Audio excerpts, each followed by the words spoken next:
inshallah it won't happen again. I actually left from Philadelphia this morning, so.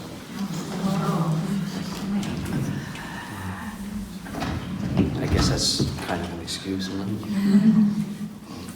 Anyhow, mashallah. We ready? Okay, alhamdulillah. Bismillahirrahmanirrahim. Just so happens that, for a few weeks we've been primarily covering issues that concern, or issues concerning akhlaq, or morality, ethics, which really that's not really a proper translation of akhlaq. Akhlaq comes from khuluq and also khalq. They're all related. So khalq is a word you probably have heard before because it means creation. So the word of Allah, or the name rather, of Allah Azza wa Jal al-Khaliq is from the word khalq. We're going to do this often because, mashallah, we can learn some Arabic too while we're at it. Or you maybe don't know, but if you do know, alhamdulillah, in the Arabic language, the majority of the words are derivatives of 3 root letters, what they call trilateral roots, or in Arabic, al-thalath al-mujarrad. So if you look at the 3 root letters, you get a whole host of words that are derived from it, and you get a general sense of what each word means, because if you know those letters, you know what's called the masdar, or the root word. And when you know the root word, everything else kind of makes sense. So akhlaq, okay, it's like hamza, khaf, lam, alif. Hamza, kha, lam, alif, qaf. If I had a board, I'd write it out for you. So akhlaq, you see those letters, hamza, kha, lam, alif, qaf. 3 root letters, break it down, it's related to khalq, which means creation.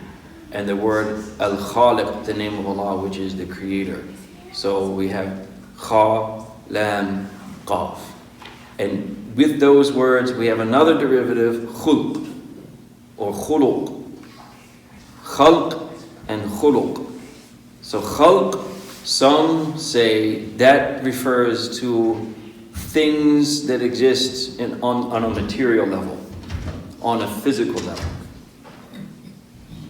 You understand? So something that is tangible and physical, that's called khalq.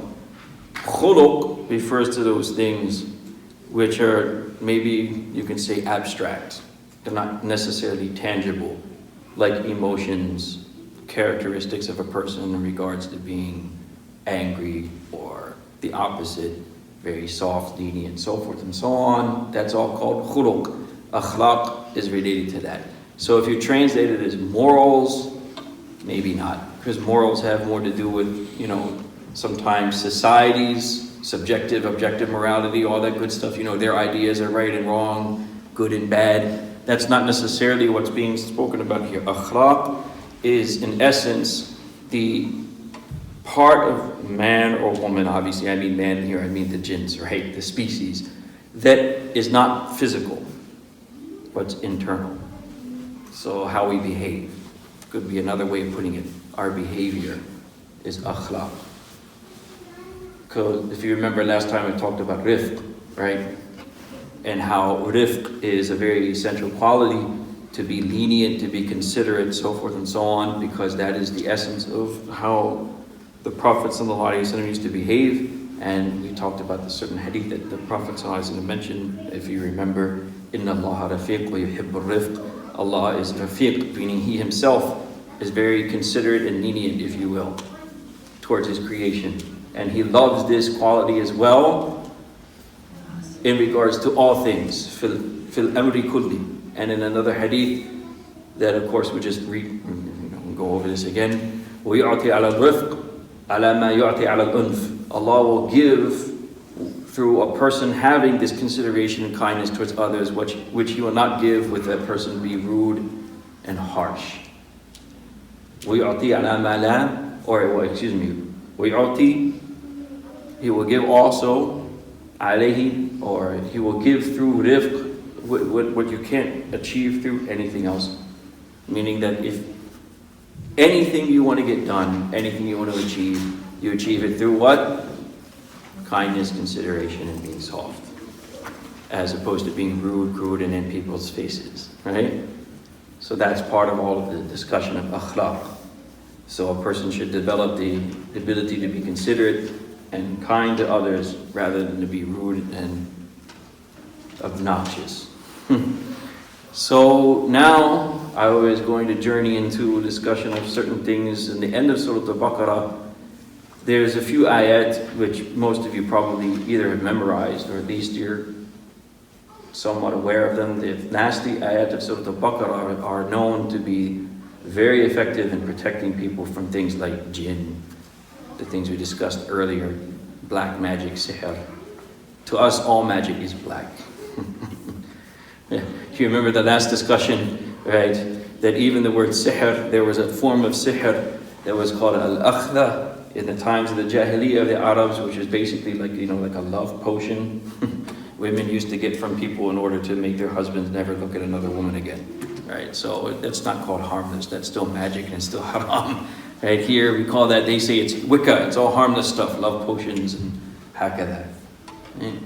So these three ayat are known to be very effective in protecting people from those things. If you recite them, for instance, every night, then you and your family will be protected from these kind of unseen forces, so to speak.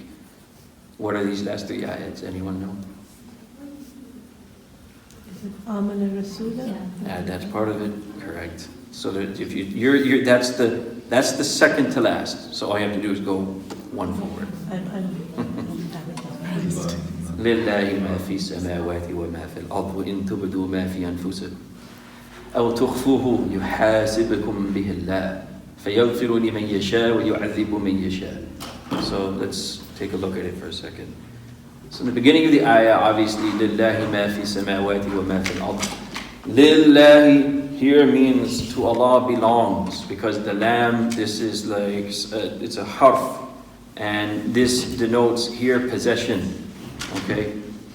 So if I say, for instance, هذا لي, this is mine. You understand? The lam here, when I say li here, it means this belongs to me.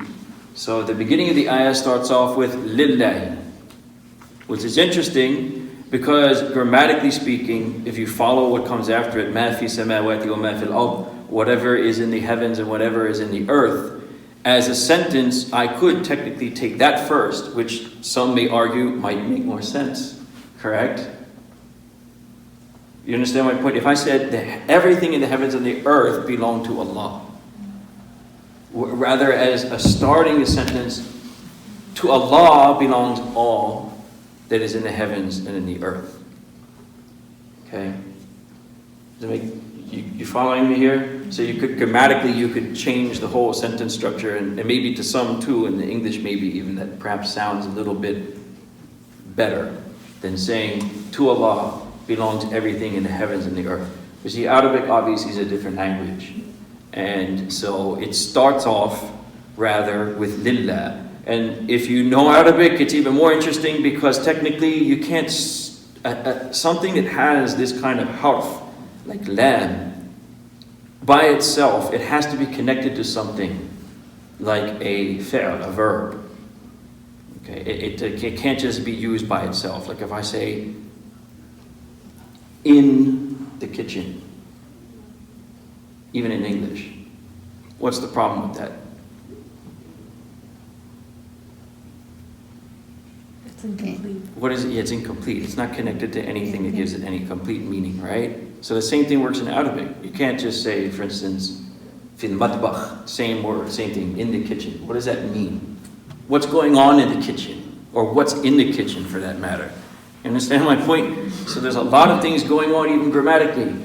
All of this is part of the balagha, what they call the style of the Quran, which is what some would call rhetoric, right? So in other words, how to deliver the message properly to the right audience.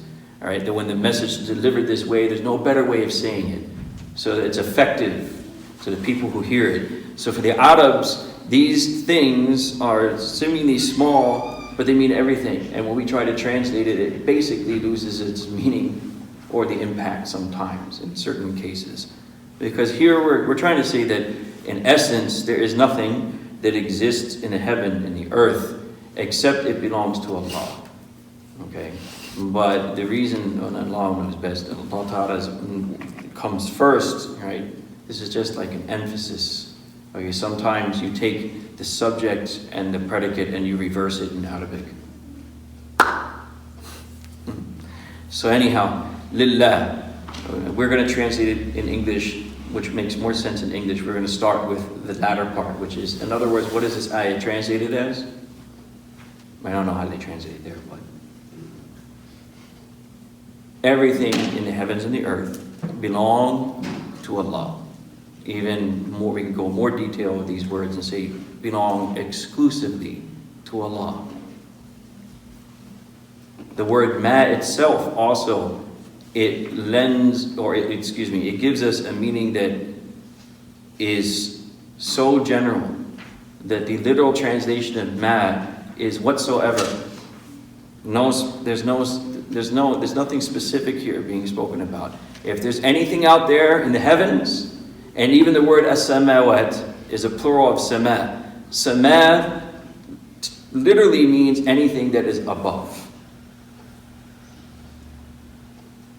So you can take that and you can apply it to things that are even above our atmosphere, for instance. Or whatever may be above that, and you can keep on going. So you don't even have to limit it to whatever, we've come up with in modern times about what's out there and how the universe is. You can go even further with it. That the heavens would mean what? Anything that is technically above us.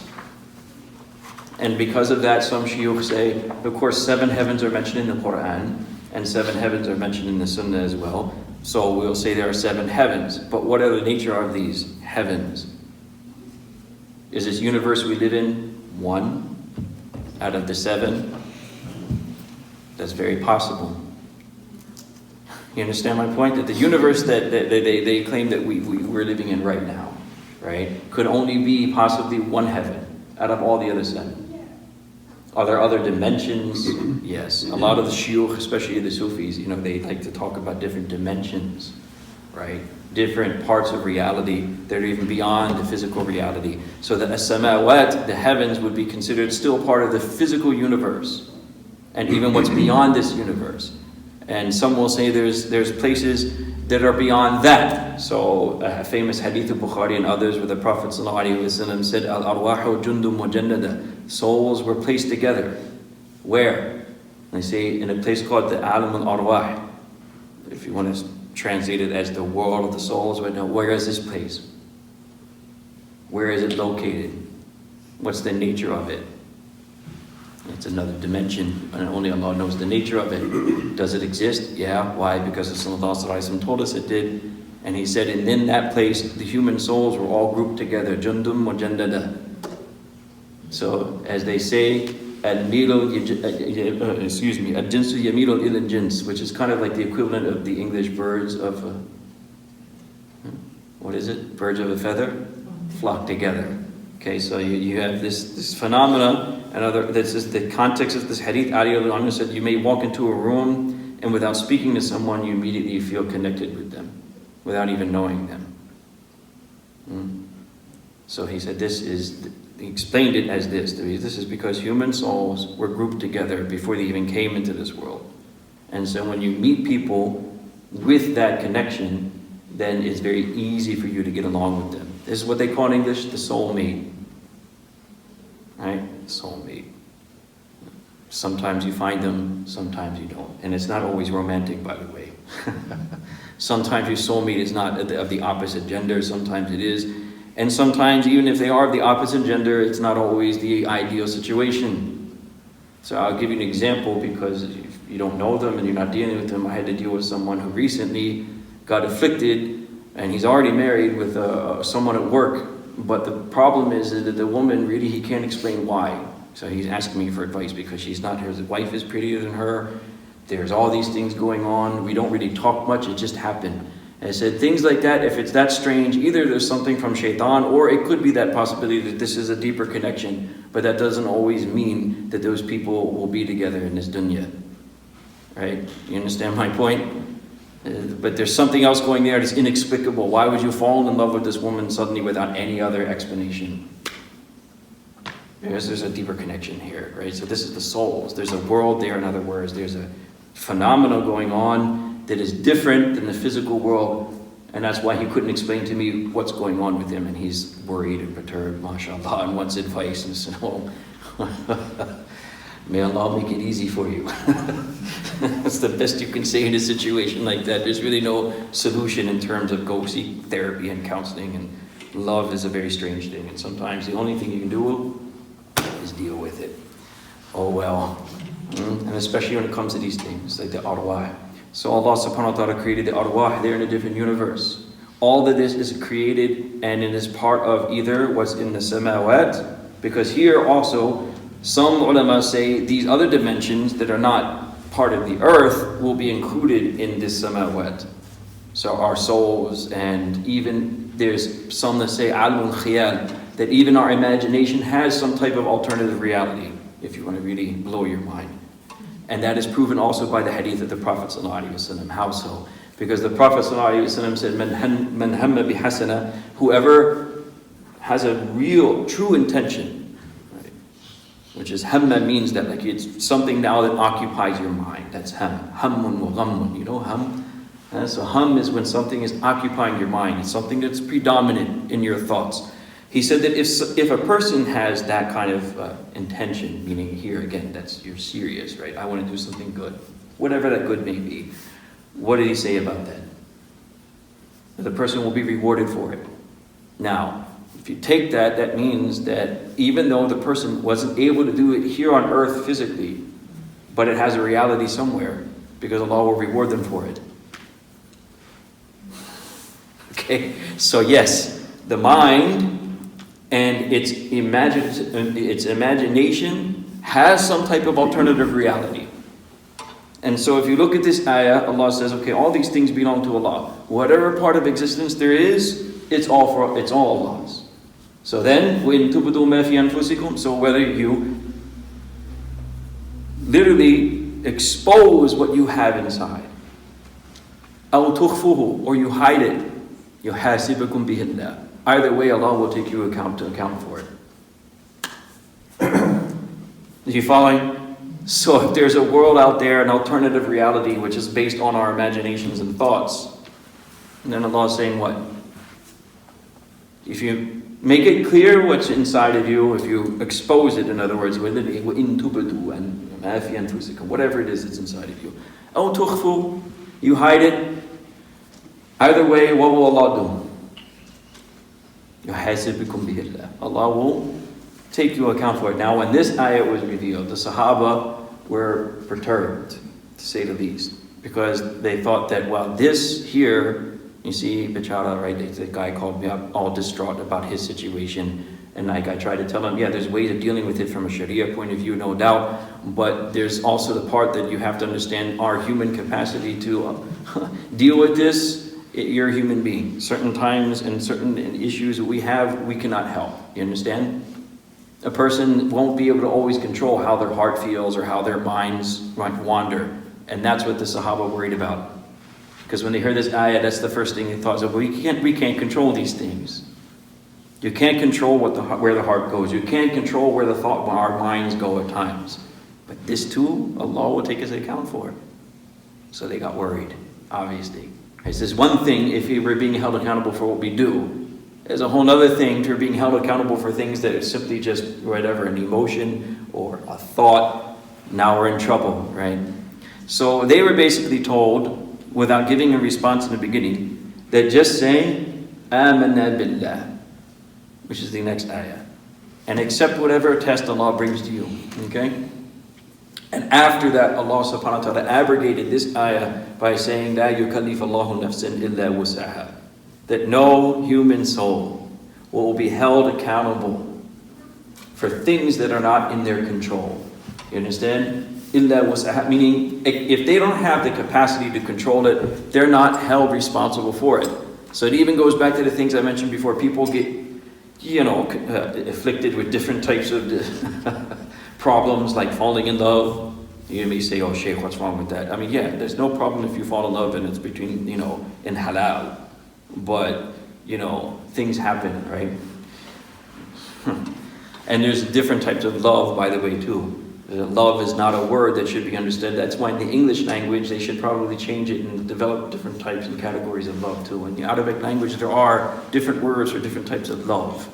Okay, so the love you feel for your parents, is it the same as the love you feel for your spouse or your children and vice versa? No. Or your friends, because you would say the same thing in Arabic. If you had a friend, you would say the same thing, "Uhibbuk," I love you. That's how you translate it in English. Now, you don't mean, right, in Anglo-Saxon society, it's so funny that it's supposedly so open about, the same-sex issue, but yet they're so homophobic at the same time. Like, you can't tell a man that you love him, right? And everything that they look at when there's like these, they've done such strange things nowadays. They even try to say that the relationship between Maulana Jalaluddin Rumi rahimahullah ta'ala and his, because he's very popular now, Rumi, right, in the Western world. Like the relationship between him and his Sheikh Shamsuddin at Tabrizi was somehow not just a regular one, if you get my point. It's like everything in their mind turns to that. They couldn't understand how two males could have a relationship like that without having any of that involved. You understand? There was none of that involved. To them, it always goes to this for some straight. It's a very strange thing. At one end, they're so open about it. At another end, they're so literally homophobic. Literally, like really scared of the issue. So it's like, no, men can't walk down the street holding hands. If an American goes, sometimes we may go to Pakistan or a country like that and see that for the first time, and people go, whoa, right? How are these guys walking for 5, 10, 20 minutes talking, holding hands? But there's nothing going on. Right? They're so particular. Even if you tell another man that he's handsome, they say, what's wrong with you? So no, they say, I'm comfortable. He's handsome, and I'm not attracted to that. So I'm fine. It doesn't bother me. If I say that the Prophet ﷺ is beautiful as a man, there's no problem with that, right? Because that doesn't attract me. Alhamdulillah, people are so homophobic, literally. So anyhow, so this verse abrogated, right? Because the word love in Arabic, for instance, as I was saying, that was the point, is that it has levels, and they all have different things attached to it. Ishq also is a level of love. So the difference, like ishq and regular muhabba, is ishq is like infatuation, right? Stuff that happens usually to teenagers, but it can happen to adults as well, right? So it's very destructive actually, because usually it doesn't last long, even according to their statistics, maybe 6 months at the most. It's a very horrible thing to start a relationship with. People talk about love marriages compared to, the backwards Islamic arranged marriages. So let's say you go out on a limb and say, I really love this person, right? You got ishq now, and you marry them, and then 6 months later, all that passion goes, and then you say, oh my God, what did I just do? Right? Now this person is totally different from what I expected. I was in love, I'm not in love anymore. I understand that feeling is gone. And every anniversary that comes is not going to bring anything back. So this is a type of love, isn't it? But it's an emotion that in that point, if that love is not good, it's actually what? It's destructive, right? So human beings have things going on inside, and these things are not within our wusa', meaning they're not within our capacity to control internally. You understand the point? They're within our capacity to control externally, how we act on it, what we do with it. If you run wild with that love, okay, wonderful. Probably not a good idea. But if you learn how to control these things, as hard as it may be, there's actually an interesting hadith where the Prophet ﷺ said that a person who conceals their love will die as a shaheed. Now there's two ways to understand this. One is the obvious, the very mundane type of, like this, ishq. Someone just inexplicably gets this feeling about someone, but there's nothing they can do about it for whatever reason, and they keep that hidden. That's one explanation. Of course, some shuyukh take it to another level, which is the love of Allah, right? That is so intense within them, but no one really recognizes it because they seemingly are spending their time amongst people and in society and acting like normal humans, but meantime, in all that time in their hearts, they're connected with Allah. Like Rabi'a al-Basriya, radiallahu ta'ala anha, very famous woman, saint in the history of Islam. She used to say that my body is with people, but my mind and heart is always with Allah. So I may be with people, but I'm not with them here, internally. I give them my body, my heart is with my Creator. So khair. This ayah abrogated that, and which made it easier not just for the Sahaba, but for the entire Ummah. That we are not going, even though we earlier told you that if there's something going on within you, we're holding you accountable for it. But now we're saying it is not within your capacity to control those things. So don't worry about it. It's whatever عليها ما كسبت, لها ما كسبت وعليها ما اكتسبت.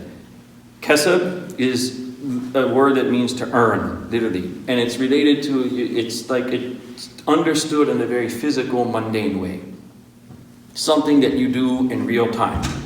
As they say in Arabic and theology, fil kharij. Fil kharij means that something that exists in the real world. It is not abstract. You understand? So you can only use the word kasab here in Arabic when it is not something abstract, but it actually exists in real time. So what would the meaning then be? That the nafs, laha ma kasabat, wa alayha ma iktasabat, that the human soul is only held responsible for things that it does in the real world. In other words, it has tangible, real results. Some type of physical action, or something that you have said even. It makes sense? It's not abstract. It's not something that you just thought or an emotion, but it's something that you acted upon, and it had a reality in the real world. Got it? So even a true, like say if you truly intend to do something bad, Right. like you actually plan it, Yes. and it doesn't come to fruition, Right. for whatever reason. What's the issue with that, right? Okay, so here's the thing. That hadith, which I mentioned earlier, because that's part of the hadith too, because the opposite is mentioned, that whoever man hamma bi sayyi'ah, whoever does the opposite, whoever is convinced that they're going to do something they're not supposed to do, right?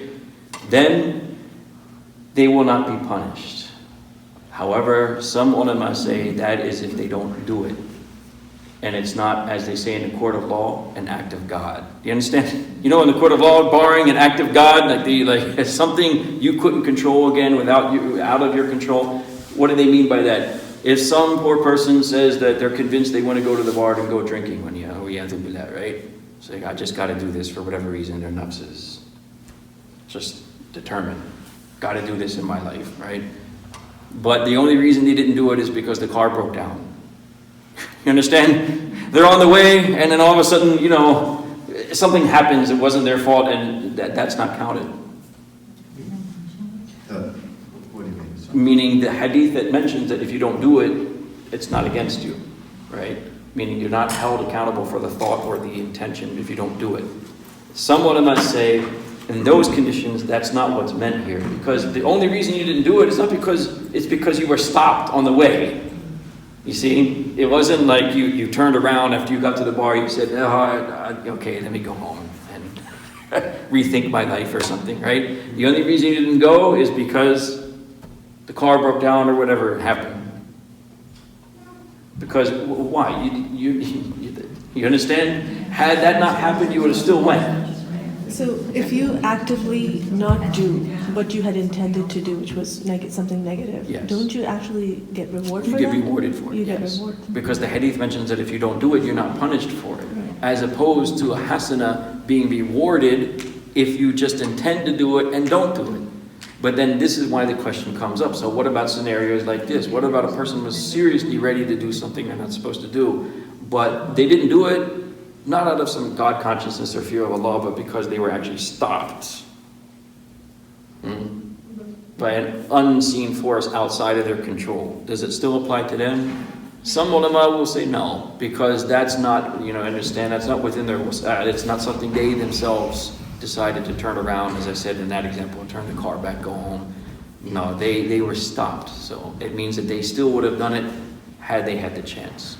But wasn't that a blessing of Allah? Or maybe Allah stopped it because He didn't want to punish that person, didn't want that to happen. Sometimes that is also a consideration.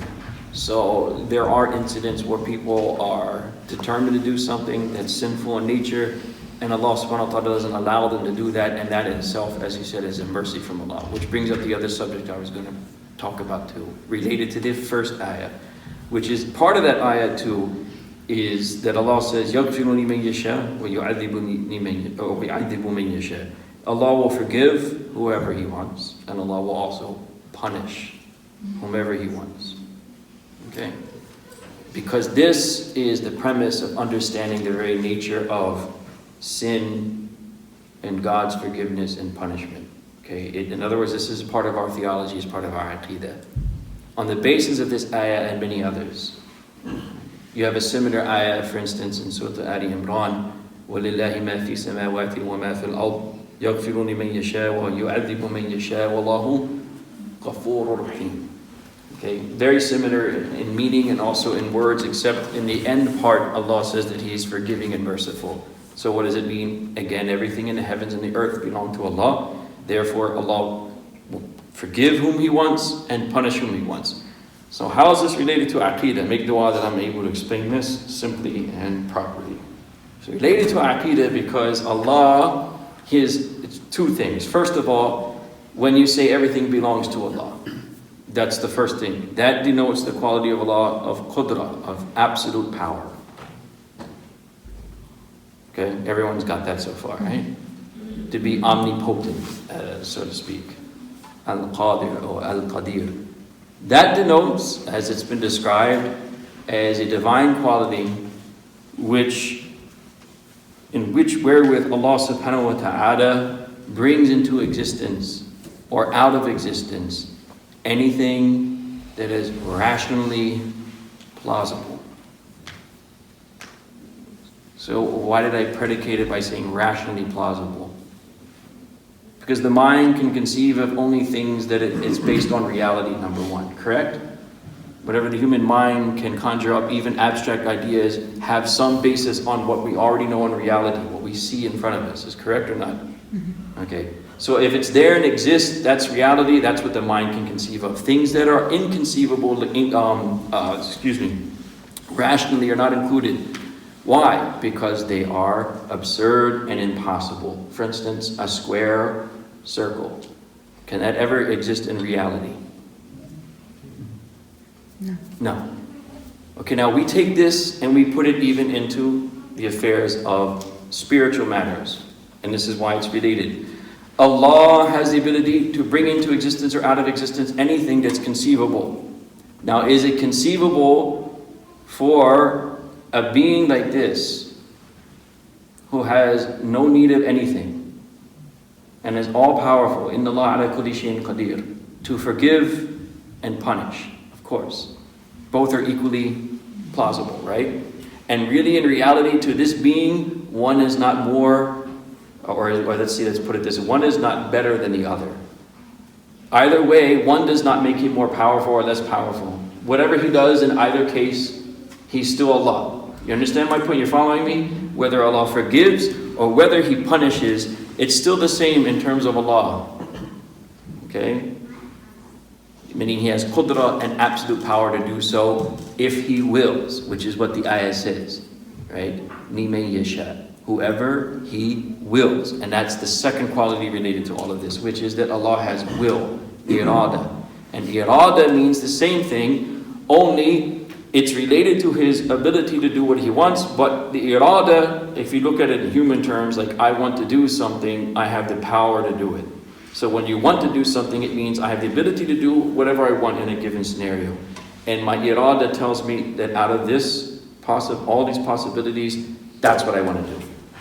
So you go to the car lot, you look at cars, you have the money, and what do? You make a choice. You say, this is the one I want. Correct? So this is what it means. Allah, in His irada or will, He decides whom He will forgive and whom He will punish. So based on that, we say that actually, as another statement of Allah Azza wa Jal, Inna Allah yaghfiru dhunuba jamia. Indeed, Allah will forgive all sins. Ad-dhunuba jamia literally means it doesn't matter how many, it doesn't matter what the nature of those sins are. Indeed, Allah will forgive what? All sins. twice in Surah An-Nisa, إِنَّ اللَّهَ لَا يَغْفِرُ أَن يُشْرِكَ بِهِ وَيَغْفِرُ مَا دُونَ ذَلِكَ لِمَن يَشَاءُ.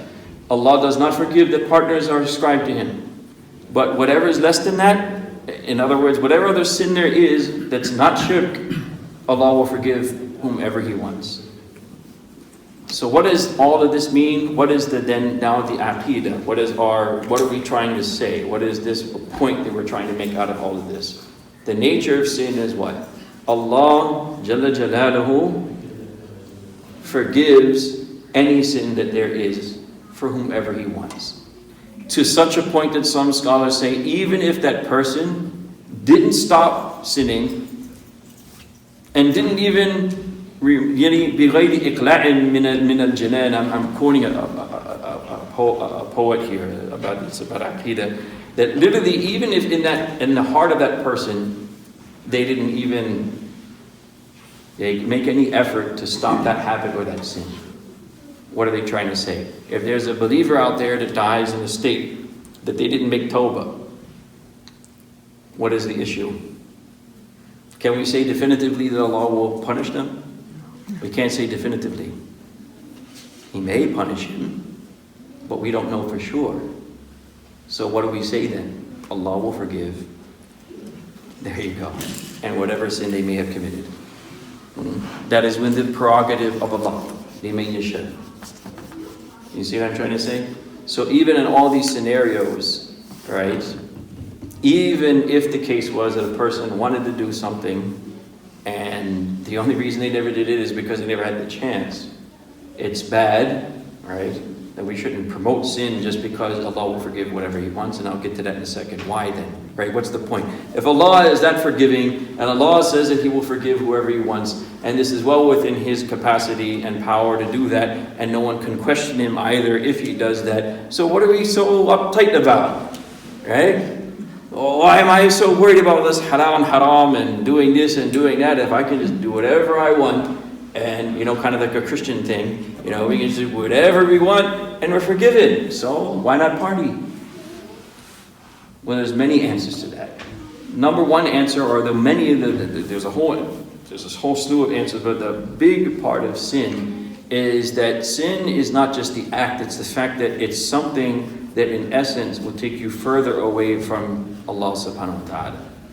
Okay? The word Sharia itself actually means a path that leads to a watering hole. That's the literal meaning linguistically of Sharia. Now it doesn't mean that now. Now when you say Sharia, everyone thinks about law, correct? But in its original linguistic use, it means a watering path that leads, a path that leads to a watering hole. So the scholars say that the Sharia is named after this original linguistic, it's named after this, the path that leads to a watering hole, because just like in this world, you go down a path, you get to a hole, to a well or some type of source of water, it gives you sustenance and life in this world. Okay? That the Sharia, its path, if you will, it gives you sustenance and life eternally.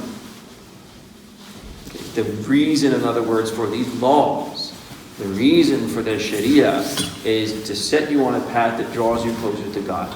Point blank, period. So sins, that means in essence, in nature, are things that will remove you from Allah subhanahu wa ta'ala. Okay? That's number one. So if you're truly a person who loves Allah, as Imam Shafi rahimahullah ta'ala said, إِنَّ الْمُحِبَّ لِمَنْ يُحِبْ مُطِيعٌ. The one who loves someone obeys that person. True or not? If you're head over heels, what do you do? Follow. Yeah, exactly. Whatever they want, I do it. Why? Because that's true love. So if you love your Creator, it's not just a matter of, being paranoid. It's a matter of wanting to be close to Allah Azza wa Jalla, and knowing that sin in its nature disturbs that relationship. Just like in a human relationship, if you truly love someone, you don't want to do anything that disturbs that relationship, right? You want to stay far away from it. You would do the same with your Creator. If this is going to be something that makes Allah upset, I don't want anything to do with it. That's number one. The other thing is that the nature of sin, if it becomes such a habit, the person becomes acclimated to doing it over and over and over again. There's something that happens to the heart in which it becomes basically crusty, and literally rana is like rust and crust, and it becomes just dirty. What happens to the human heart at that time? You get so acclimated to sin that you start justifying. Then what happens? When you start justifying it, you no longer see the wrong in it. See? When you no longer see the wrong in it, then you will also question the order of Allah subhanahu wa ta'ala. Okay? Like, this is ridiculous. These kind of things shouldn't exist in the 21st century. Why do most people say stuff like that? Because in reality, they just want to, again, just party. Okay? And they don't want to give up whatever habits they have. And instead of just saying that, it's haram, I have a problem, I have a weakness, I'm not proud of myself, may Allah forgive me, they'll go ahead and say what? No, absolutely not. There's nothing wrong with this. There's no reason why we shouldn't do these things. It's harmless fun. That's it. That, and those statements, actually, believe it or not, takes a person out of Islam.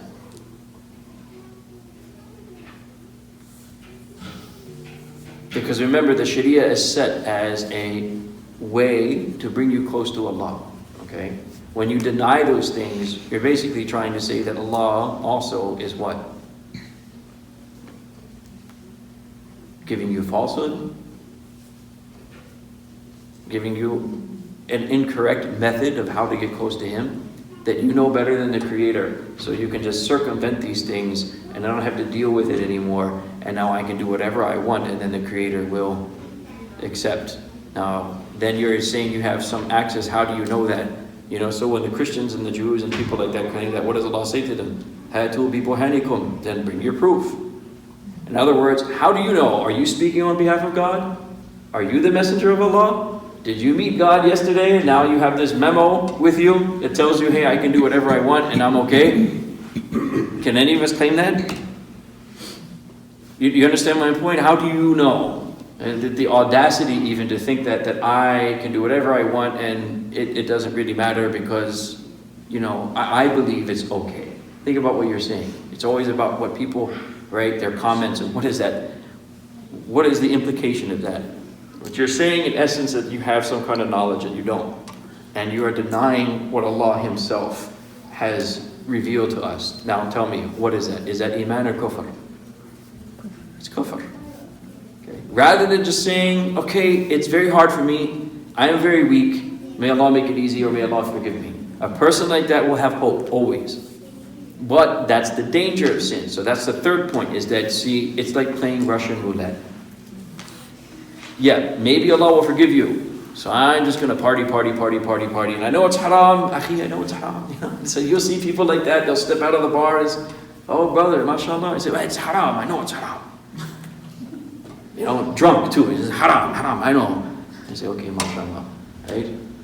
And they keep on going. There may be a chance that person dies. And Allah will forgive them. But again, how do you know? Do you understand the point? How would you know that you're going to be the one whom Allah forgives? Or instead, something you weren't expecting, which is what? Because just as we said it's rationally plausible for Allah to forgive a sinner, the opposite is true too, that Allah can punish a very pious person as well. Meaning Allah also has the prerogative to take, for instance, a very pious person and say to them, well, you did one thing I didn't like. And that was bad enough. So now you're going to have to pay for that. You see, both of them are just the same in terms of what's rationally plausible and what's plausible for Allah. You get my point, right? So just as it's plausible for Allah to forgive a flagrant sinner, it is also possible for Allah to punish a very pious person. So based on that, how would we know which category we're in? So why do you want to play Russian roulette? Like, oh, well, who cares? Allah's Ghafur Rahim. I'll do whatever I want anyhow.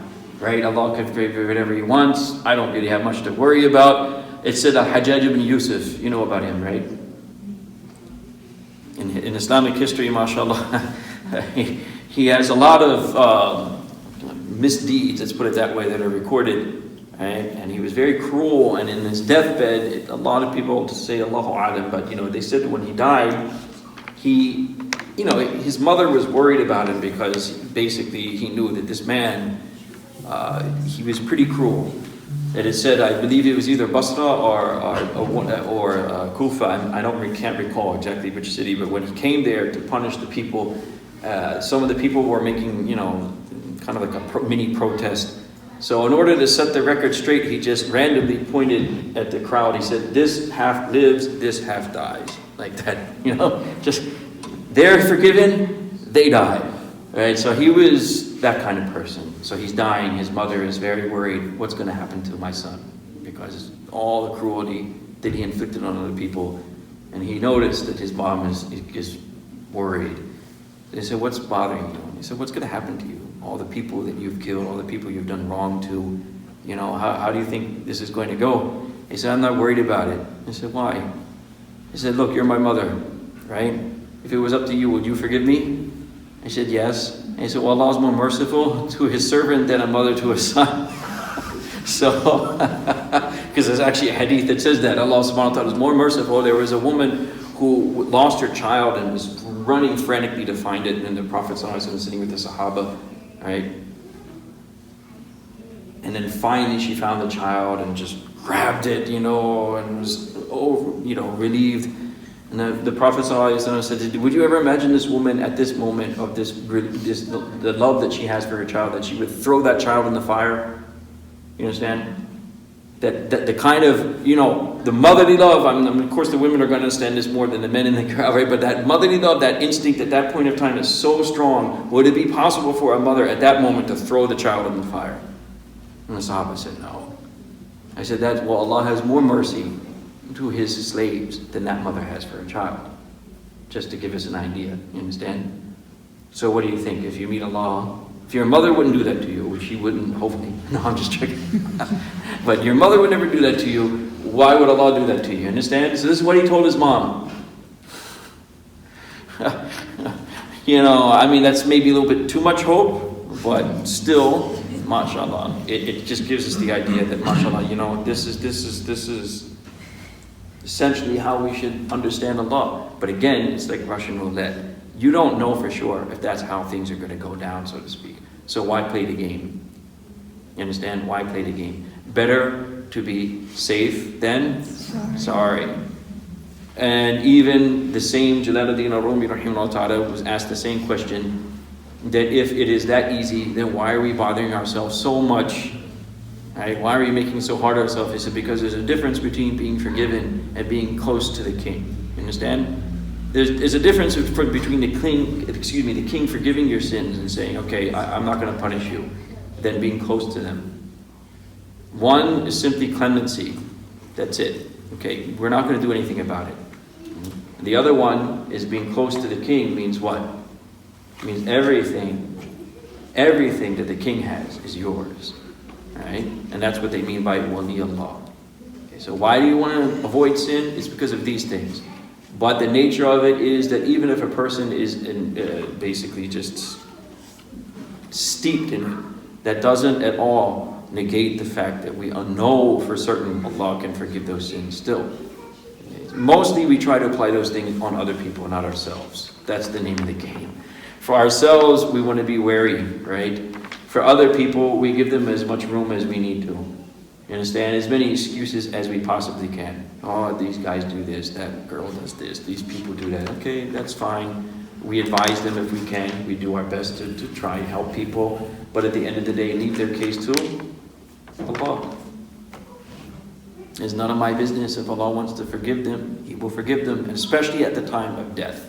And that's why Rasulullah said that any believer who dies, you should never mention anything negative at that point. Nothing. No matter how bad that person was, just don't say it. Leave it between them and their Creator at that point in time. At the time of death, it's not the time to recount people's misdeeds, but it's a time to just leave it alone.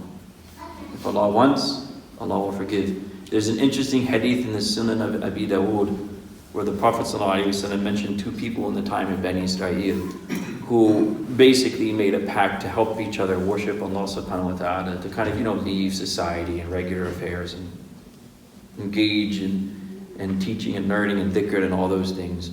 So they used to be together in this endeavor, but one of them, every once in a while, he would go out and do things he's not supposed to do. Every once in a while he would slip out and do things he's not supposed to do.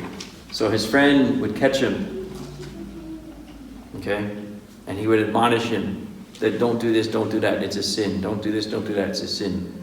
Finally, one day, the guy got kind of annoyed and said that, stop always looking over my shoulder, okay?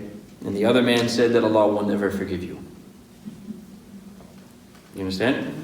So the person got annoyed and said, stop, being haram. You don't hear these haram police, right? That's the word they call, right? You ever heard that yet? The kids, yeah, the haram. So stop looking over my shoulder all the time and telling me, you're doing this and this. He said, just leave me alone. Leave me, literally the words he used, leave me between me and my Creator. Leave whatever I'm doing, leave it between me and my Allah. The other person said, what? Allah will never forgive you. So Rasulullah said, on the day of Qiyamah, these two will be brought in front of Allah, and Allah Ta'ala will say to the man who said, you will never be forgiven, is who are you to say what I will not do? So this man is forgiven and you go to hell. That's what will be said. This man, whatever they did is forgiven, because what do they say? Leave my condition, leave me between me and Allah. Right? And the other one said, Allah will never forgive you. What did Allah say? He owns everything. He does what He wants. He forgives who He wants, and He punishes whoever He wants. So then what will Allah tell this person? You can't tell me what to do. Who are you to tell me I can't forgive? So now, just to show you what I can do, He's forgiven, you go to hell. So Sheikh, one question. Can we say it about the mushrikeen, like that Allah will never forgive them? Yes, we can, because that's what Allah says Himself. That's the reason why we say that. It's interesting from a theological point of view. The Mutakallimun and the Sunni, theologians said that it's not illogical to think that Allah can forgive them too. You understand? We're not saying at all that Allah can't forgive even them. But we're saying that Allah has told us that He won't. You understand? There's a difference. Can Allah do it? Certainly, if He wanted to. But Allah told us that He's not going to. And there's a reason for that too. Because basically, kufr and shirk is a person's deliberate effort to remove themselves from Allah as far as possible. You understand? It's their own choice. That I don't want anything to do with Allah subhanahu wa ta'ala. I want nothing to do with God. And if I do, I want to worship God the way I want to. That's how they end up with things like, this man is God or whatever, you understand? Or making idols or whatever it is. If I do want to believe in a higher power, I want that higher power to be what I want them to be. Okay, you see? So because of that, Allah will not forgive that sin, because basically the people themselves have chosen that path. Right? Inna هَدَيْنَاهُ السَّبِيلَ إِمَّا شَاكِرًا وَإِمَّا كَفُورًا. We have given them that path in front of them, and people choose either to be grateful or to be what? Ungrateful. Kafura here is related to kufr. Ungrateful meaning rejecting Allah completely. So that's the sin that Allah said He will not forgive. Remember the ayah. إِنَّ اللَّهَ لَا يَغْفِرُ أَن يُشْرَكَ بِهِ. This is what He won't forgive. In the case of the mushrik, can we sort of judge who is a mushrik or not? Yeah, obviously we can. It's all about what people say openly about their own creed. If they say that Jesus is God, there's no way we can, explain that some other way. You've said it with your own mouth that that's what you really believe. So, okay, this is your... There was another sheikh who did a lecture, and he was saying that, the classification could be dependent on knowing the message and actively saying no once you know the truth, versus the blanket of I love Jesus, but if I was never exposed to, this truth, then so where do you, Yeah, that's okay. These things are speculative, right? So that we can't make any judgment for sure in regards to whether or not these people are held accountable or not because of not receiving the message properly. Because there's a difference of opinion amongst theologians about that issue. So to sum it up, there's like three main bodies of theologians in the Sunni tradition at least. Of course, outside of the Sunni tradition, there's hundreds, okay? But in those three main bodies, you have, in essence, what we call the Ash'a'ira, the Maturidiyya, and the Athariyya. The Ash'a'ira represent the school of thought that was formulated by Abu Hasan al-Ash'ari, rahimahullah ta'ala. He was a Mu'tazila first. He was Mu'tazili. The Mu'tazila, if you don't know, were a group that started in the early history of Islam. In essence, they translated a lot of the Greek works of logic, Aristotle, Plato, and they were very greatly influenced by it. They started developing semantics and ways of arguing with other religions based on, on logic and rhetoric, okay? Which actually is not a problem. Abu Hasan al-Ash'ari rahimahullah ta'ala did the same thing. But the issue that happened with the Mu'tazila is they went off on one particular point. And it may be subtle, but it's important to understand. They ended up believing that the only purpose of wahi is to confirm what the mind already knows. So why is that an important point? Because they believed all truths are known through logic and through the rational mind. Human beings on their own can find out the truth. Wahi, the only purpose is to do what? Is to just reiterate or confirm what you already know. That was their claim. See, they went off the track because we say no. Wahi is the source of truth. The human mind is the tool to understand it. You see the difference? So we don't reject logic at all, because that's another extremity that some people do now. I mean, there are some Muslims out there who say that, like, this deen is not about logic. That's not true. It is. But the difference is this. We say wahi is the source of truth. But the human mind is the tool, okay, that we use to understand it. You understand the difference? So the Mu'tazila had that kind of... So the reason why I'm saying that is because their language, even some of the things that we used when I was explaining theology, the terms, Johar, Arad, these are all basically, it's all Greek logic. Okay? So because there's a scholar who had mentioned also that, so our ruh, Yeah. our arwah, like we knew Allah before we were even born. Yes. So isn't that... That's so another... Is it in okay, us? is it intuitive? Right. So Right. we know it, Mhm. that there's Allah, and then it confirms it. Right. Some scholars say no, even with that it's not intuitive, actually. It's something that may be inherent in you in terms of... See, because if you say this, we're opening up, I would have to really go into, like, if you say intuitive, that's the type of knowledge that doesn't really have to be explained, right? So even one can argue 2 + 2 = 4 is intuitive. You don't really have to go through a logical explanation of why that is, correct? You exist. Do you have to prove that? No, it's just intuitive, right? There's no process where I have to prove I exist, I'm here, I exist, I use that word. See what I'm saying? So, some scholars say that the knowledge of Allah, ma'rifah of Allah, is not intuitive, even though, like you said, yes, that this is actually in the Quran. It's called the Ahdul Bada. Right? When we were there in the Arwah, as you said, and Allah subhanahu wa ta'ala said, Alastu bi rabbikum, and everyone said, Qalu bala, shahidna, like even we said that we bear witness. We know this for sure. They say this is more of like a subconscious thing. Okay? Not really something intuitive, because in order to be intuitive, you have to be conscious of it. True? They say we're not conscious of it per se. It's more subconscious. And that when Allah created us as a test, we don't remember that. Okay? We don't, because it's a test, you understand? So then one may even argue, so then why hold us accountable for things we don't remember? Well, look at Surah Al-Mujadala.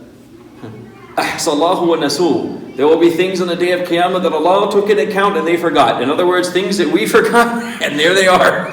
And you still have to answer for it. I said, oh boy, I forgot all about that one. Right? So, oh no. Right? Forgive me, ladies, for saying this, but you know how you bother us sometimes, right? You know how that happens? Do you remember you did this? And the poor guy goes, what? I did that? Really? I didn't do that. That didn't happen. He's like, no, you did. That day, this day. So I'm like, wait a second. Ahsallahu wa nasu. Allah says, Allah took it all into account, and then what? They forgot about it completely. I didn't do that. That wasn't me. Yeah, it was. Look right there. So there you go. So can Allah hold us accountable still even for those things, right? And the answer is yes. So it's actually like a test for us that happened. So it's not intuitive, and Allah knows best. So there does have to be a process of what? Of thought. Okay, there has to be some type of, it doesn't have to be complicated like the Mu'tazila thought it did. It can be just very general, very easy, common, as they say, very easy things to conclude. Like if there's a creator or a creation, there must be a creator. It doesn't have to be a complicated thing. Okay, so get back to the Ash'ariyah. Started from Abu Hasan al-Ash'ari. He was Mu'tazila at first, so then he kind of left that group and he became Sunni, and his whole effort was to kind of use their language and prove the mainstream Sunni theology through that language. So he was very dialectic and, he was kind of almost, reactionary. Now, he believes that people are not held accountable unless there's a Sharia. Okay, you understand? He believed people are not held accountable for the things they conclude unless there's a Sharia. So in other words, without wahi, we can't say anything about anybody. Now, Imam Abu Hanifa, rahimahullah ta'ala, which the Maturidiyya basically represent. Abu Mansur al-Maturidi was from modern-day Uzbekistan. Modern-day Uzbekistan was predominantly Hanafi in fiqh. But the difference between Imam Abu Hanifa and other of the fuqaha is that he actually engaged in polemics about theology. He has books actually that were written on, about theology. So there is actually a theological school of thought too that is based upon Imam Abu Hanifa's teaching, not just a school of fiqh. And this is what you call the Maturidiyya. So the Maturidiyya, Imam Maturidi, for instance, said, quoting Imam Abu Hanifa, that Imam Abu Hanifa, according to him, he said, even if a person lives away from society altogether, let's say they live in a jungle and on top of a mountain and have no contact with any human, like a feral child or something like that, right? Like Tarzan. No, I'm just joking. I don't know, whatever, right? They just grow up around nobody. He said, even then, the intellect is enough for them, that they are responsible for knowing that there is a creator. He didn't say like the details of Islam and all that, but they should know let's not use instinct, but just, using the basic rational capacities that they have a creator, that there is a God out there. That's interesting, because that point of view, it wouldn't give many excuses to people, you understand? That you wouldn't really be able to argue they don't really know, or they can't really, they've never heard about Islam. Because even that, if you really looked at it, can be, nowadays, I don't know how well you could really argue that.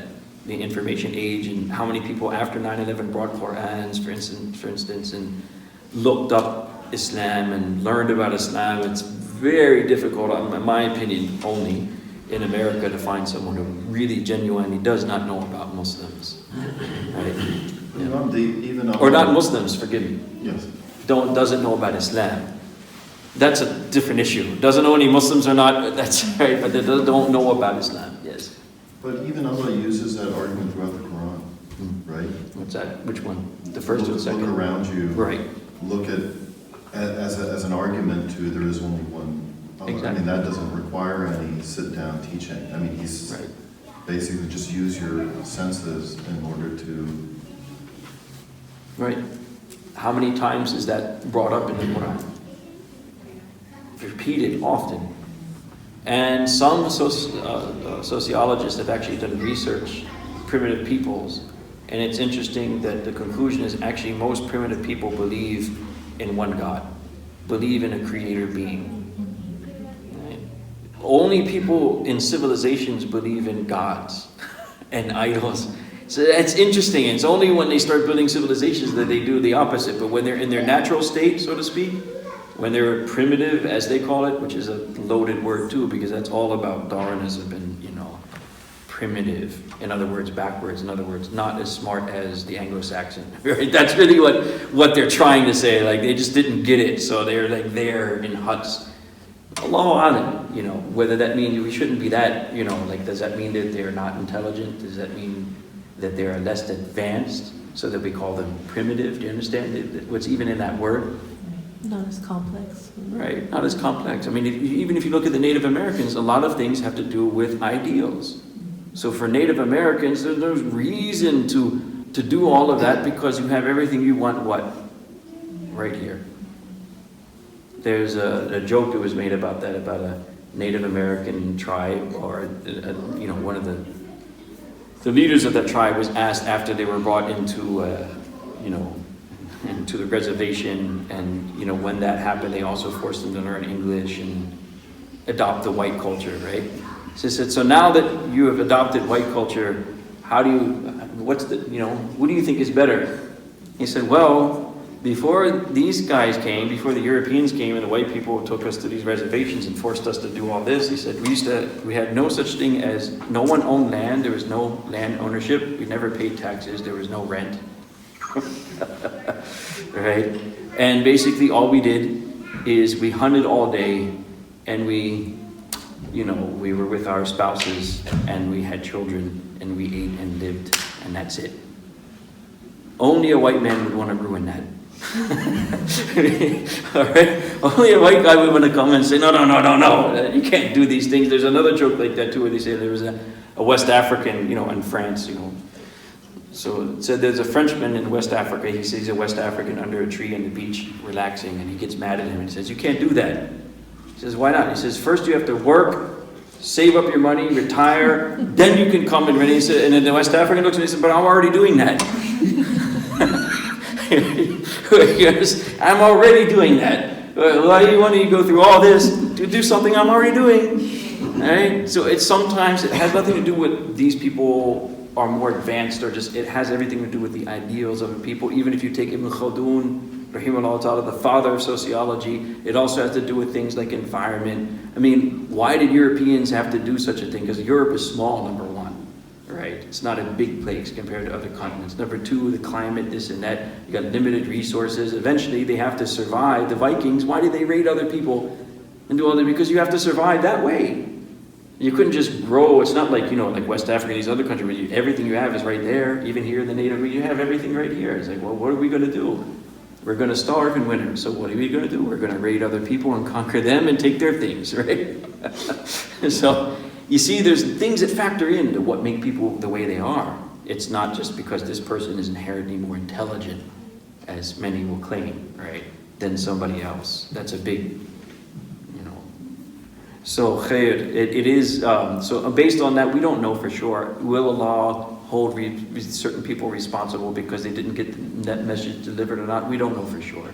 But you can take either opinion. You can take one opinion that says before that message is delivered, they're not responsible. Or you could take the other opinion which says the mind is enough. At least in their mind, if they didn't know Islam properly, at least they should have known that there is a creator and that God exists and that God is unique. You see what I'm trying to say? God is unique, meaning obviously if there's a creator, the creator cannot be like the creation. You see? Yeah. So Imam, last week you had mentioned that even if there's an ounce of good in a person, they will be potentially receptive to the message. Yeah. So that is the opposite true? So if you are not ultimately receptive to Islam, does that mean that there's really probably no good in you? Yeah, read the very beginning of Surah Baqarah. What does it say? خَتَمَ اللَّهُ عَلَىٰ قُلُوبِهِمْ وَعَلَىٰ أَسَمِّهِمْ وَعَلَىٰ أَبْصَارِهِمْ غِشَاوَةٌ. This is an eternal spiritual state that some people have where they're literally sealed off to being receptive, as you said, completely. And Allah knows. The point again with that too is that this is in the knowledge of Allah, not us. So we keep our hopes up with all people. It's the same thing when we were talking about sin. Allah can forgive whoever He wants, but that's in Allah's knowledge. We don't know whom or where that's going to apply, right? So we don't know for sure who those people are. That's in Allah's knowledge. We leave it that way. So we keep hope with everything, right? That you never know. Someone you may assume is like that. Someone bukman umyun, right? Deaf, dumb, and blind may not be. And sometimes you think people are receptive. This is the thing, it's funny because, if we base it on our own perception, we may think that certain people are very, receptive because they listen and they're very liberal. Let's just say it like that, okay? We have the liberals over here, they like us, right? Well, that's also arguable, okay? Then you have these conservatives over there who hate us and will never listen. You may be surprised at times that the liberal is more shut off to hearing anything about Islam than the so-called conservative you thought was like the good old boy or whatever, like, you know, that literally you never know. That may be the person, right? So Abu Talib, as a perfect example, could have been considered as a very receptive person, but he never accepted. Whereas Umar radiallahu anhu would be considered what? The exact opposite. Stubborn. Doesn't want to hear it. Ardent opponent of the Prophet ﷺ, yet. See, so that's in the knowledge of Allah. This is what Allah does just to show us that we don't know anything. Someone who we'd assume all the goodness in it, right? You see, our assumption would be Abu Talib would be the perfect candidate, right? So I say with this one guy who, or you know, guy or girl, whoever, they're so liberal, they're so welcoming to us. Oh, they're the perfect candidate, right? And this other person over there flying the flag, oh, no way, they'll never listen. See, and then what will Allah do just to show us? As Allah said to the Prophet about this issue, إِنَّكَ لَا تَهْدِي مَنْ أَحْبَبْتَ وَلَكِنَّ اللَّهَ يَهْدِي مَنْ يَشَاءُ. You can't guide whom you love, but Allah guides whom He wants. So you think this person is receptive and actually they're the last person who's going to listen, and you think this person is closed and never going to hear it, and then Allah does it just to show us sometimes. Yeah, watch this. You know, that's the way it is. So we don't know, right? That's why we leave those affairs to Allah subhanahu wa ta'ala. Whoever Allah guides, whoever heart He opens, we leave it to Allah because that is Allah's knowledge and we don't know. Right? Now, عَلِمَ اللَّهُ فِيهِمْ خَيْرًا. This is the ayah that I quoted that you're saying, right? If Allah knows any good in them, لَأَسْمَعَهُمْ, then yes, He will make them receptive. But Allah, no, عَلِمَ اللَّهُ, who knows? If Allah knows, not you, it's not based on your assumption, like, oh yeah, that's the right candidate right there. No, it's based on what Allah knows. And what Allah knows about people, you know, subhanAllah. But the Prophet ﷺ, after, you know, even the Prophet, you know, was the best of all human beings, no doubt the best of all creation. But even he was being trained by Allah, meaning that he would learn too as he goes along. So the Prophet had what you called perfect emotional intelligence, right? So as you go along and you're receptive to this spiritual state that Allah gives to you, you're able to see more of what that khair is. Do you understand my point? Like, it's not just based on simple things like that, it's like people's ideologies and political affiliations. No, you look beyond that and you see other things in people. You have to get mature enough to see things like that. Am I making sense? You have to see beyond the logo and the ideology, and you have to look at beyond that and say, wait, well, if that's there, I don't agree with that, that's negative, but there's something else about this person, right? I had to do that for myself, because a lot of my family history is not pretty. I had people who owned slaves in my family, who fought for the Confederacy, who fought for Nazi Germany, right? Now, how would you look at that? You can either reject it completely and say, oh, they're just evil, they were Nazis. Right? My own grandfather. Duh! Horrible. Or I can say, yeah, Nazism obviously was bad. But, you know, he did get wounded in combat for something like country. Now, whether you agree with that ideology, is that still a good quality? Is bravery and willing to sacrifice yourself or die for something you believe, is that good or bad? It's good. So was there good in them? You see, you understand? You have to be mature enough, get rid of the ideology, get rid of the political stance, whatever it is, and look at the person and say, it can't be all bad. There was still some good in them one way or the other. You understand? Now that's how the Prophet ﷺ used to deal with people. You see, that's a higher, that's that perceptiveness that he was given. That you can't just look at, okay, this person is my enemy. This person doesn't like me, or this person has a particular political stance. No. Go beyond that and ask yourself, are these people really altogether evil? And you'll find very few people like that. Am I right or am I wrong? And you'll find very few people who you can really look at and say, like, yeah, they're just gone. You know, like, there's no hope for that person. There's still something good in them. And then that's the good that you always hope for. That's the good that the Prophet ﷺ used to work on. You know, that people have this potential. Let's work on that. Forget about what's outward. Right? and just making these quick assumptions, because that's the easiest thing to do, obviously, right? The easiest thing to do in any case scenario, to not deal with it, is just what? Put everyone in a category. Liberal, liberal, Republican, Democrat, that's it. Just deal with them like that. They're all the same, right? There's no thought, there's nothing in it. But if you actually just sit down and take people one by one and say, okay, well, even though there's this issue, let's see the good. So may Allah Ta'ala make it easy for us. Very easy for us. That's inshallah, the high demand that we have in this community, especially because if we want to be a good example and give dawah in this society, you have to be like that. You have to have that kind of heart where you try to see at least potentially the good in anyone, no matter what that good is. You understand what I'm saying? Then you'll be effective, inshallah. Any other questions? So this ayah that we went through, Surah Baqarah. So my question is more on the nasakh, abrogation. Yeah. So scholars differ, like number of verses which are abrogated or Right. like. So doesn't it make like more complicated understanding Quran, like in the lieu of like we are saying giving a copy to the Quran of Yeah. Quran to somebody? I mean, if we can't understand these details or complications, No. it's not easy for somebody non-Muslim. Yeah, I mean, well, first of all, I'm of the opinion that giving Qur'ans to people is not a good form of dawah anyhow, right? Because the Qur'an has to be understood contextually, and if you actually look at how the Sahaba spread the deen, they didn't do that either. Yeah, see, this is another subject, but it's even hadith, hadith are obviously part of our deen. It's a cornerstone of our deen, but people forget that hadith books were written after for instance, the imams of fiqh had already written books before the books of hadith.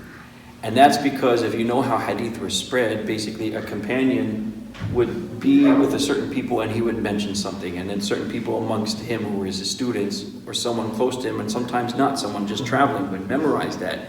And then, it kind of, you get what I'm trying to say, right? Whereas fiqh how was that learned? Someone would spend their whole time with certain companions. Okay, and not just learn one or two hadith, but they would learn everything from them. And then that would go from generation to generation to generation, and then they would write that in a book form. Does it make sense? What I'm trying to say is that the deen was actually spread by those people being practical examples. So that whenever hadith, or whenever an ayah, or whenever a surah was learned, it was immediately contextual by looking at the practice of those people, which lays the burden on whom? People. On us. To be the ones that when people want to know what Muslims do, whatever they're reading in the Quran, they just look at the Muslims. You see what I'm saying? How do we understand this? Well, we just look, and that's what the Prophet did too, sallallahu alaihi wasallam, and that's what the companions did. We are the walking Quran, so to speak. Whereas if you just give them a book without a context, then that's what you got today. You got people taking it out of context and making all kinds of wild conclusions, right? Like, you guys are going to kill us. Why? Because it says right here, "Uqtuluhum haythuma wajadtumuhum," right? Kill them wherever you find them. So it's what your Quran says. You believe in it, right? So I say, "Oh, mashallah, okay. So why haven't I killed you yet?" I was supposed to kill you. I'm still talking to you. So what's going on, right? It's like, But you see my point?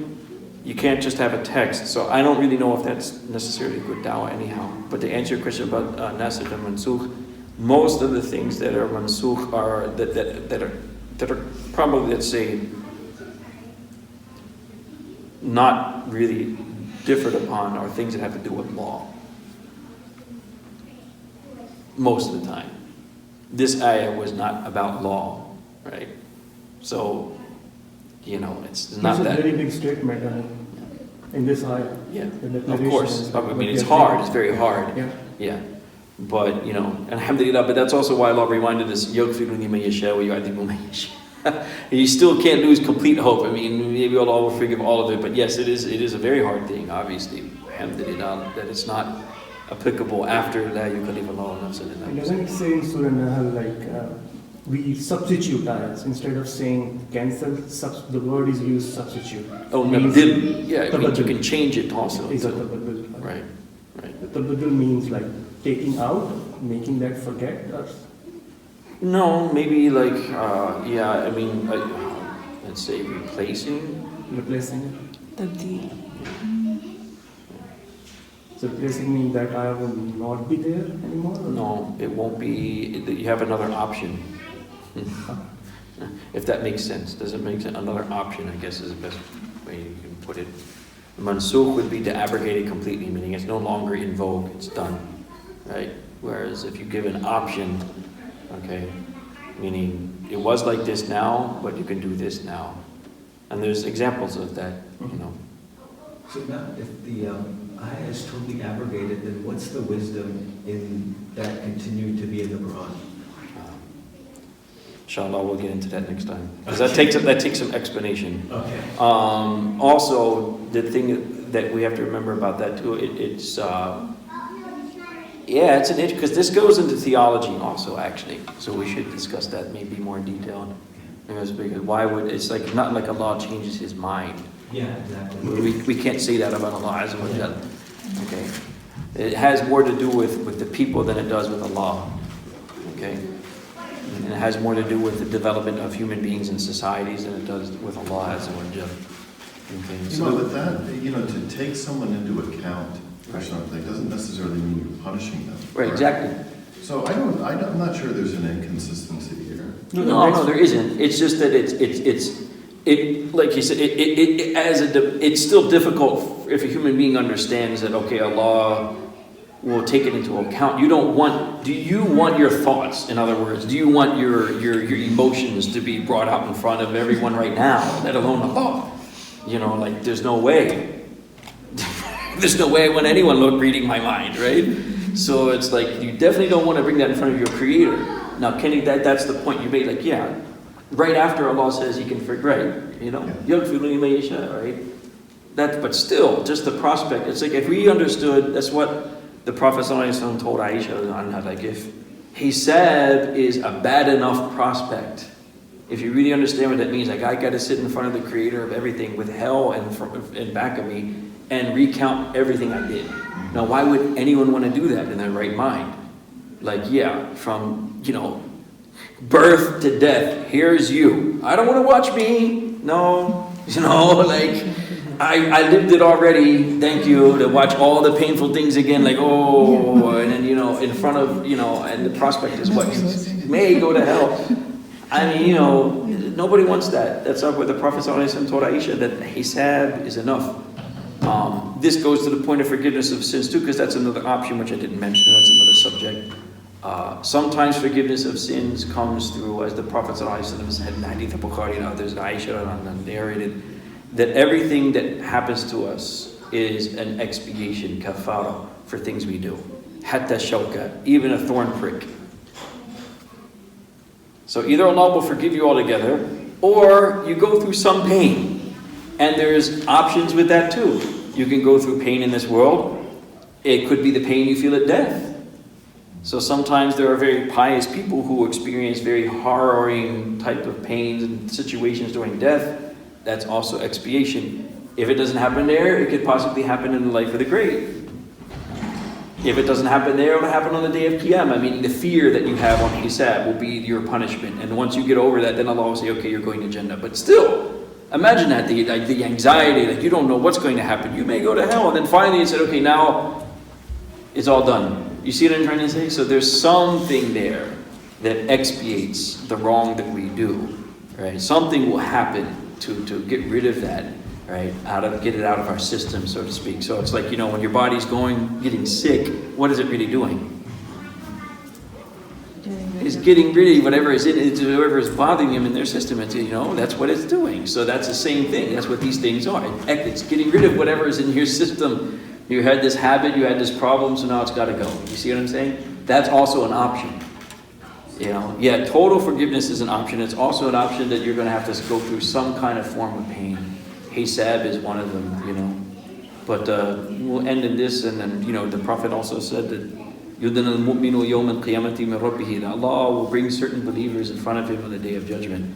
حَتَّى يَضَعَ كَنَفَهُ عَلَيْهِ, which means He will cover him in a curtain, literally curtain, but what that means is obviously, you can't compare Allah to light. Right? But Allah will cover that person so nobody else sees them. And then He will recount. فَيُقَرِّرُهُ بِذُنُوبِهِ, He will recount all the wrong that that person did. He will ask them, that person, تَعْرِفُ ذَنْبَكَ, that you did this sin, that sin, and the person will say, yeah. They can't deny that, but yeah, that was me. I did all of that. So then Allah will say to that person, إِنِّي قَدْ سَطَرْتُهُ عَلَيْكَ فِي الدُّنْيَا, that I covered those faults of yours in the dunya, وَأَنَا أَغْفِرُهَا لَكَ الْيَوْمِ, which means that I will forgive these sins today too. So, but again, it's the prospect of having to first admit that you did all these things. That you did this, you did this, you did this, and then you have to say, yeah, I did all that. And then Allah subhanahu wa ta'ala will give the good news to them that, okay, fine. In the world I covered your faults, today I'll cover your faults. May Allah ta'ala make it easy that we don't have to take hisab. If you make dua for things, always make dua for the best when it comes to the akhirah. Don't shortchange yourself. Again, we don't know how Allah will do things. Don't say like, oh, I want to go through hisab, just make it easy for me. Don't do that. You understand? What we just said, that scenario, like having to admit your sins, you don't want to do that. Do you want to do that? Having to admit your sins in front of your Creator? Yeah, I did this, and no. So ask Allah for Jannah without hisab. You get what I'm saying? When iftar time, everything comes around, ask for the best, always. Don't shortchange yourself. Inshallah.